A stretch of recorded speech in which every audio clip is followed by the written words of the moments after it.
Bienvenue à tous les fans d'anime et de manga. Aujourd'hui, on se retrouve sur cette chaîne pour parler de Cowboy Bebop et notamment de l'adaptation live qui a été faite sur Netflix. Alors, est-ce que c'est une bonne adaptation ou une mauvaise adaptation? On va voir tout de suite. On se retrouve après le générique.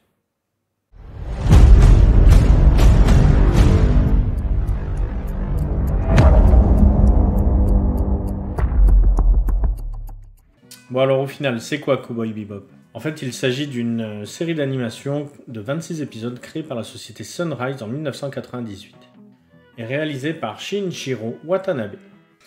Il est basé sur un concept initial de Hajime Yatate, qui est en fait un collectif de membres de l'équipe de Sunrise. Alors il y a toute une histoire autour de Hajime Yatate, mais on y reviendra une autre fois sur la vidéo qui concernera directement Cowboy Bebop. Il s'agit d'une série de science-fiction en fait où on suit des chasseurs de primes en 2071 dans un style très space opéra influencé par la culture cinématographique américaine. Et c'est un succès mondial. C'est-à-dire que ça a fonctionné aux États-Unis, en France, en Europe, au Japon, ça a fonctionné de partout dès sa sortie. Mais ce n'est pas le sujet d'aujourd'hui, en effet, on fera une vidéo dédiée directement à Cowboy Bebop, la série animée, puisqu'il y a énormément de choses à dire dessus. Parlons plutôt du coup aujourd'hui de l'adaptation live faite par Netflix et qui est sortie le 19 novembre.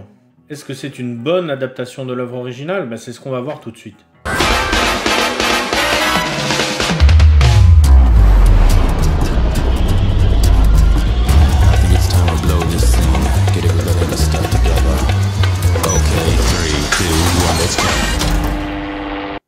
Mais alors du coup, c'est quoi une bonne adaptation?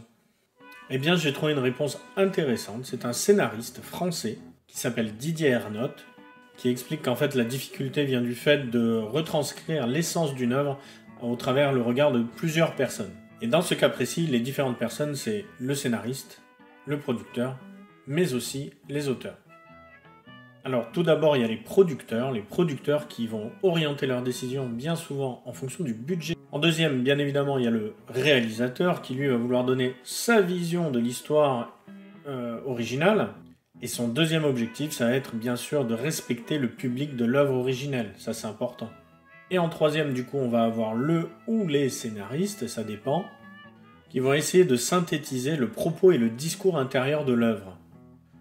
Il est donc dans ces conditions-là, bien évidemment, pas facile de retranscrire le message original de l'œuvre, surtout si l'auteur de l'œuvre originale ne participe pas à l'écriture du scénario. Et du coup, bien évidemment, on se retrouve souvent avec des problématiques. À vouloir faire des compromis, on n'arrange personne. Et du coup, on s'éloigne parfois du message original de l'œuvre. Et du coup, alors, pour ce Cowboy Bebop, est-ce qu'elle est bonne l'adaptation? On va se baser sur différents points pour répondre à cette question. Et bien sûr, je vous rappelle que ça reste mon avis personnel. En effet, l'œuvre originale, moi, je vais la juger par rapport à ce qu'elle m'a fait ressentir. Bien évidemment, il faut faire attention parce que Shinichiro Watanabe a aussi eu un droit de regard sur l'écriture du scénario de l'œuvre de Netflix. Et c'est bien pour ça que je vous précise que ça reste mon avis personnel sur l'œuvre. Donc les différents points qu'on va utiliser pour juger l'œuvre, ça va être dans un premier temps la partie production. Ensuite, on va discuter des acteurs, les acteurs principaux, mais aussi les antagonistes, parce que je trouve que c'est vraiment ce qui est intéressant dans cette œuvre. Et enfin, on finira par une petite conclusion où justement on reprendra la synthèse de savoir, du coup, est-ce que c'est une bonne ou une mauvaise adaptation. Alors la prod dans tout ça, du coup, la prod elle est plutôt réussie, il faut être honnête, Netflix a mis les moyens. En effet, l'univers est respecté, l'image est belle, la musique de Yoko Kanno est là. Franchement, même les SFX sont plutôt pas mal, même s'ils ne sont pas hyper développés. On peut parler notamment des planètes sphériques qui ne sont pas présentes dans l'adaptation. C'est un peu dommage, surtout sur le premier épisode. Par contre, pour parler du premier épisode, il est très réussi. C'est une bonne adaptation, il reprend bien l'histoire. Il est peut-être même un petit peu plus dynamique que l'épisode de l'animé. Du coup, j'avoue que si je m'étais arrêté au premier épisode, j'aurais kiffé, honnêtement. Par contre, il y a beaucoup de choses qui me plaisent beaucoup moins, pour être honnête. En effet, moi je trouve qu'il y a une problématique, c'est qu'il traite un petit peu de manière superficielle les sujets importants de l'animé. que ce soit au niveau sociétal ou politique, le message il passe pas. Il n'est pas complet en tout cas, il manque quelque chose. Alors j'espère que ce sera dans la suite, mais le sort de la Terre, déjà pour commencer, c'est toute une grosse partie du message de l'animé sur l'écologie. Il y a aussi la malchance, mais ça on y reviendra beaucoup plus tard. Et sans vouloir spoiler, notamment à ce sujet, je trouve que c'est dommage d'avoir zappé l'épisode où arrive Ed dans l'animé. Je trouve que l'épisode était génial, c'est un de mes préférés. Et là, du coup, quand on voit la fin de l'adaptation, on comprend que on n'y aura pas le droit de manière legit en tout cas. Honnêtement, le traitement des personnages est correct, on peut dire correct, mais je trouve qu'on perd un peu de la magie de l'œuvre. Le gros point noir de l'adaptation pour moi, c'est le changement de format, c'est-à-dire, et c'est malheureux, c'est de passer d'un épisode de 24 minutes à un épisode de 60 minutes. Tout simplement, on y perd quand même pas mal sur la qualité d'image, mais surtout, on est obligé de créer énormément de dialogues pour pouvoir combler tout ce temps-là. Et du coup, ça pose quand même pas mal de problèmes. Ce qui fait aussi qu'on est obligé de rajouter des personnages secondaires qui sont pas forcément intéressants et surtout qui ne sont pas finis. C'est-à-dire on leur donne pas réellement de fin ou de lore ou quelque chose d'intéressant sur ces personnages. Sur ce qui est des personnages purement parlant, je trouve que Spike est pas mal traité, mais on perd vraiment un côté taciturne, secret et surtout une certaine forme de mélancolie parce que il n'arrête pas de le dire dans l'animé, il est déjà mort. Jet, je trouve que c'est un peu la même chose. C'est un personnage, alors qui est peut-être pas énormément travaillé dans l'animé, mais qui a son intérêt. Là, aujourd'hui, dans l'adaptation Netflix, tout ce qu'on va retenir de Jet, c'est que c'est un père, déjà, ce qui est une petite problématique. Et qu'ensuite, tout ce qui l'intéresse, c'est vraiment de représenter quelque chose vis-à-vis de sa fille. C'est pas du tout le message originel du personnage dans l'animé, mais ça peut s'entendre, ça peut être intéressant. Si on développe bien le personnage, si la fille n'est pas juste un prétexte en fait à pouvoir arriver sur la scène où il va chercher sa fille dans les mains de Vicious. C'est tout. Faye, c'est peut-être le personnage le plus maltraité entre guillemets de l'adaptation. En effet, je trouve qu'elle rend pas bien. Les messages sont pas les bons. On perd un petit peu en glamour, on perd un petit peu aussi en explosivité. C'est pas quelqu'un qui va se confier, c'est pas quelqu'un qui va faire ami-ami, qui va vouloir créer une nouvelle famille, en tout cas pas au début. Et là, on est dans l'exact opposé, c'est un peu dommage. En gros, pour moi, la plus grosse problématique, ça va être le fait que le format veut essayer de tout nous expliquer. On est sur un format de 60 minutes où il faut du cliffhanger. C'est un format très américain en fait, où tout doit être expliqué. C'est tout l'inverse de Cowboy Bebop. Les premiers épisodes de Cowboy Bebop, on sait rien sur rien. Et on le découvre vraiment petit à petit. Tout au long des 26 épisodes, on va découvrir beaucoup de choses.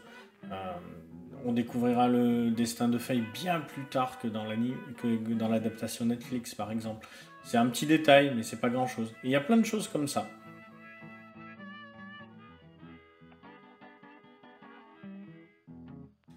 Alors ensuite, on a les 3 acteurs principaux. Alors, c'est une belle surprise pour moi, parce que je trouve que c'est vraiment réussi. Que ce soit Spike, Jet ou Faye, je trouve que les 3 marchent. Parce que même si l'écriture des personnages n'est pas forcément bonne, ils font ce qu'ils peuvent. Et ils le font plutôt bien, moi je trouve. Je trouve qu'il y a une vraie alchimie entre les 3 acteurs, et ça fait quand même plaisir de voir qu'ils s'amusent. Et ça se ressent à travers l'écran, je trouve.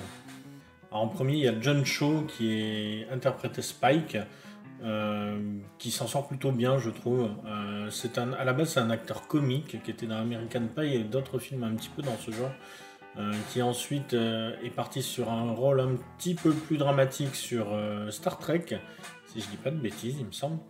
Moi, je trouve qu'il y a même une petite ressemblance avec l'acteur qui, à la base, est censé inspirer, qui a inspiré les créateurs pour Spike, qui est Yusaku Matsuda, qui était un acteur très connu au Japon et qui tournait dans des films, notamment, entre autres, d'arts martiaux. Cet acteur inspirera aussi d'ailleurs Aokiji dans One Piece. Jet Black, lui, est interprété par Mustafa Shakir, qui est pour moi le meilleur acteur de l'adaptation, je trouve. Il est vraiment très crédible, c'est un très bon acteur, il n'y a pas grand chose à dire. Il campe vraiment bien le personnage, moi j'ai beaucoup aimé. Ensuite on a Daniela Pineda qui interprète Faye, et cette actrice a quand même déjà un bon background, elle a joué dans Homeland, dans Vampire Diaries notamment.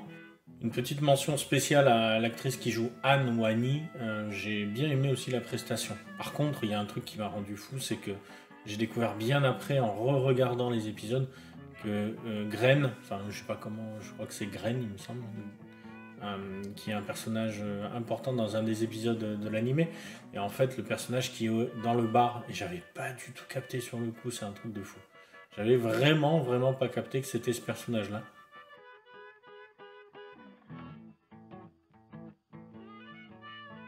Ensuite, on en arrive aux antagonistes, et là, c'est vraiment le deuxième plus gros point noir de l'adaptation avec le problème de format. C'est vraiment les antagonistes. Il y a un gros souci. Dans un premier temps, et je l'ai vu sur pas mal de sites, ça m'a fait rire parce que j'ai pensé exactement à ça en voyant l'adaptation.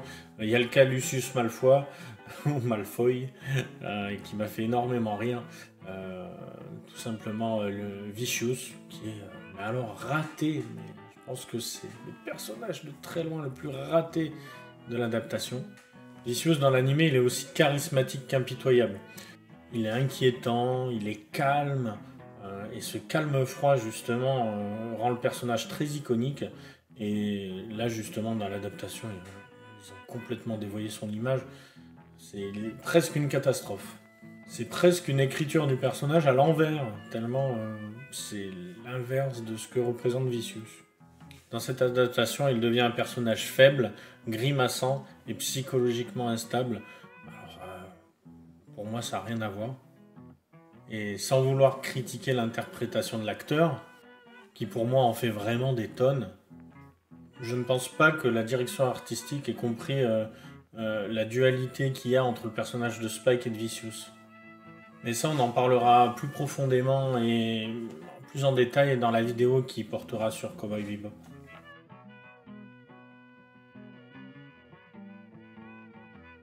Après, moi, Cowboy Bebop, c'est vrai qu'il y a un épisode qui m'a marqué par-dessus tout, c'est Pierrot le Fou. Pierrot le Fou en français, en plus dans le texte à l'époque. C'est un épisode qui marque vraiment. Un petit peu comme La Rose et le Roi dans Hunter x Hunter ou certains épisodes aussi de Violet Evergarden. C'est des choses qui te marquent à vie, je crois. Ben, pour moi, c'était le cas. Pierrot le Fou, c'était vraiment quelque chose d'énorme. Ben là, ils l'ont un petit peu gâché, malheureusement. Et toujours pareil, à cause de l'écriture du personnage. À vouloir trop en dire, ben, ça passe plus. Pour prendre un exemple concret, dans l'animé, pendant 5 minutes, les 5 premières minutes de l'animé, il est prononcé 3 phrases. Voilà. Et après, ça se passe dans le silence. Ça plante complètement l'ambiance. Dans l'adaptation, c'est l'inverse. C'est dommage. Cet épisode, il est un petit peu particulier parce que c'est aussi la première fois que les héros sont confrontés à quelque chose de, entre guillemets, surnaturel. Quelque chose qui casse justement l'aspect réel et surtout la tentative de représenter du réel de l'animé et de rester vraiment campé dans le réel. Là, on en sort complètement. Et justement, ça apporte ce petit côté un petit peu différent sur l'épisode qui fait que justement, il marche très bien. Il y a 3 points en réalité qui m'embêtent beaucoup sur cet épisode. Le premier, c'est que ils font parler énormément Pierrot le Fou, alors que si je dis pas de bêtises, dans l'animé, il doit dire 4 phrases au total, ce qui rend totalement crédible la fin, alors que justement dans l'épisode de l'adaptation, il arrête pas de parler, il explique tout, il dit d'où il vient, il machin. Ce qui fait que la fin en devient ridicule. C'est vraiment dommage, parce qu'on passe d'un personnage hyper charismatique et très secret à un personnage qui en devient presque ridicule, et c'est dommage. Le deuxième point, ça va être l'aspect chance et malchance, qui est énormément traité en fait dans l'animé. Il y a beaucoup de fois où justement tout va se jouer sur la chance, être au bon endroit au bon moment. Là justement, l'épisode commence Alors dans l'animé, Spike sort d'un billard qui s'appelle d'ailleurs C'est la vie, en français d'ailleurs aussi. Et justement à ce moment-là, il a la malchance de tomber par hasard sur Pierrot le Fou. Et ça c'est important dans Cowboy Bebop. Là, en l'occurrence, c'est Vicious qui l'envoie. Donc là justement, on perd vraiment tout l'aspect mystique de l'épisode. C'est un peu dommage. Et ensuite, à la fin de l'épisode, il y a une autre problématique, c'est que dans l'animé, c'est la chance une fois de plus qui va le sauver, Spike. La peluche du chat va apparaître suite à un tir de Pierrot le Fou. Sauf que dans l'adaptation, bien évidemment, Spike repère le chien et va lui jeter la peluche de chien. Donc, pareil, on occulte complètement la partie chance. J'avais vu une vidéo aussi où il parlait du fait que Spike a vraiment peur de mourir quand il va voir Pierrot le Fou à Heartsland ou d'ailleurs Spaceland, ça dépend, je sais pas pourquoi ils ont changé le nom. Je suis pas trop d'accord. Quand il parle à Faye, il lui dit une phrase, je crois que ma longue carrière touche à sa fin. Mais la phrase d'après veut dire qu'au final, il le pense pas réellement. Donc ça, je crois que j'avais vu ça sur la vidéo du Nexus 6, il me semble, si je dis pas de bêtises. Pareil, à un moment, ils expliquent qu'ils ont créé le Red Eyes pour Pierrot le Fou. C'est pas très logique, parce que le Red Eyes, ça rend surpuissant. Donc à moins de vouloir le rendre encore plus puissant, là, j'ai pas compris. Ensuite, le fait d'y aller au forcing. Dans l'animé, Spike est tout seul, il va jouer au billard. Il sort, il tombe sur Pierrot le Fou. Là, il faut qu'on nous en fasse des caisses sur l'aspect familial des trois personnages. Allez, ils vont au bowling tous les trois. Il y a le gâteau d'anniversaire de Faye et tout. Ça fait vraiment beaucoup. Ça fait très américain en fait. Bon, après, c'est un parti pris. C'est pas une mauvaise idée, mais moi, ça m'embête un peu. Par contre, un vrai point positif, ce que j'ai pas mal aimé, c'est les petits détails. C'est-à-dire justement le combat avec les ombres. La chorégraphie est vraiment très bien faite. Le fait de reprendre le nom C'est la vie, ce genre de choses, ça c'est assez intéressant. Donc sur ce point-là, il y a quand même des points positifs malgré tout.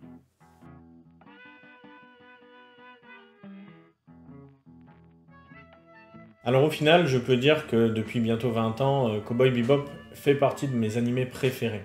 Et qu'en toute franchise, j'avais un petit peu peur de ce que ça allait donner en adaptation live. Et au final, la déception est là. En effet, je ne retrouve pas cet aspect langoureux, mélancolique et même parfois contemplatif de l'animé. On ressent peu le poids que pèse le passé sur les personnages et on ne retrouve pas cette petite pointe d'humour qui est présente et qui est toujours agréable et idéalement dosée dans l'animé. Mais malgré tout, je pense pas que ce soit une si mauvaise adaptation que ça, parce que on ressent quand même malgré tout une envie de bien faire. Avec même quelques bonnes idées et vraiment pas mal d'easter eggs très sympas. Je pense même que les équipes de production ont une bonne connaissance de l'œuvre. Et même si on retrouve souvent aussi les critiques de la violence gratuite, qui est vrai, et du traitement du personnage de Julia, qui est vraiment une fois de plus à l'opposé de ce qu'est le personnage dans l'animé, malgré tout ça, je pense que l'œuvre reste quand même divertissante pour des personnes qui ne connaissent pas l'œuvre originale. Et ouvre même des portes à la Japanimation et donc aide à faire connaître ce monde qui est celui des mangas et des animés à encore plus de monde. Après, pour finir, si je peux vous donner un petit conseil, regardez directement Cowboy Bebop en animé. C'est sur la même plateforme et c'est vraiment plus sympa. Si la vidéo vous a plu, n'hésitez pas à vous abonner et à mettre votre meilleur pouce bleu, ça soutiendra la chaîne. N'hésitez pas aussi à me donner votre avis en commentaire, je lis absolument tous les commentaires. Vous pouvez aussi me donner, si vous voulez, des suggestions pour les prochaines revues qui vont arriver. Et à bientôt pour une prochaine review manga et animé.